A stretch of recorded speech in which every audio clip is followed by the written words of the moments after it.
Coucou les papillons, j'espère que vous allez vraiment tous très bien aujourd'hui. Alors tout d'abord, je voudrais vous souhaiter de nouveau une très belle année 2020, très lumineuse, de joie, de bonheur, amour, santé, enfin tout ce dont vous rêvez. C'est ce que je vous souhaite vraiment du fond de mon cœur.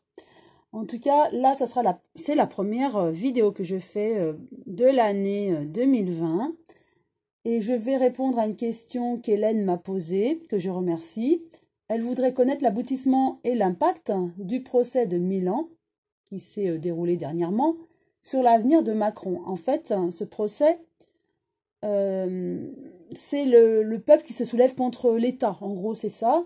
Et elle voudrait, Hélène, savoir quel impact il y aurait sur la France et l'avenir de Macron. Puisque c'est vrai que pour les gens de l'extérieur, pour les autres pays, à la base, la France est un pays démocratique, hein, et que là, on voit la France comme un petit peu un pays où il y a comme des gros soucis, limite comme une dictature, avec toutes ces révoltes, hein, ces manifestations, voilà. Donc, il y a comme du changement, et avec ce procès de Milan, qui est vraiment précurseur, hein, puisque c'est la première fois qu'on voit un peuple se soulever contre et faire un procès contre l'État. Donc, est-ce que ça va faire jurisprudence, peut-être, hein, au niveau de la France? C'est vraiment la question d'Hélène. Alors, je brasse l'oracle, le manuscrit, je lui demande ce qu'il a à nous dire concernant ce procès, et surtout, y aura-t-il un impact sur la France? Hop, j'étale, j'enlève mes plumes.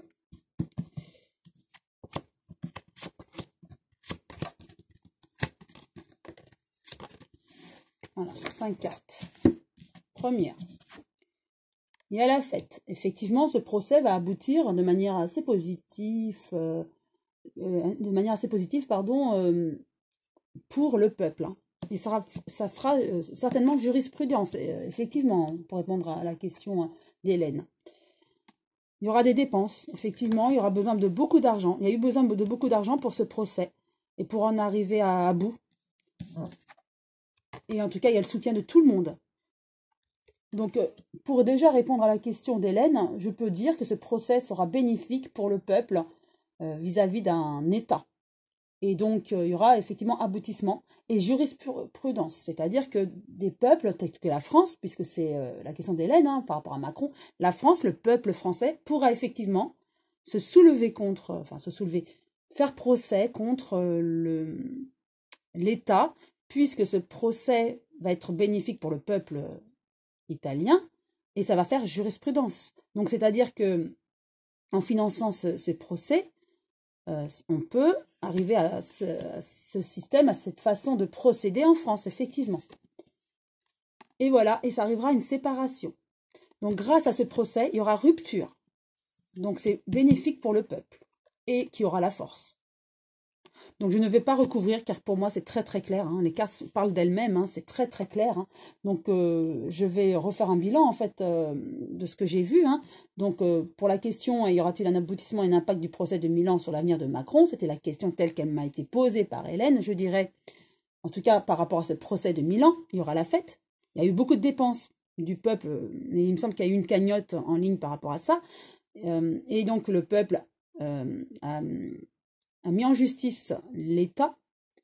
Il y a eu le soutien de la population, beaucoup de soutien, beaucoup de solidarité contre l'État, et qui a amené à cette séparation, donc la fin de l'État italien, bien sûr. Et il y a eu, et c'est la force, en fait, je pourrais dire, il y a une maxime qui me vient à l'esprit, c'est l'union fait la force, et c'est exactement ça. L'union fait la force, la population s'est soulevée contre l'État, via ce procès de Milan, et ils vont gagner, et ils vont gagner, c'est-à-dire qu'il y aura la force, et effectivement, pour moi, il y aura jurisprudence, c'est-à-dire que si un autre pays européen voudra faire la même chose, et de même, du coup, pourra, puisque ce procès fera certainement jurisprudence. Voilà, j'espère que cette vidéo vous a plu. Si oui, vous pouvez liker, vous abonner si ce n'est pas encore fait. En tout cas, je vous souhaite de nouveau une très belle journée, une très belle année lumineuse. Et je vous dis à très bientôt les papillons.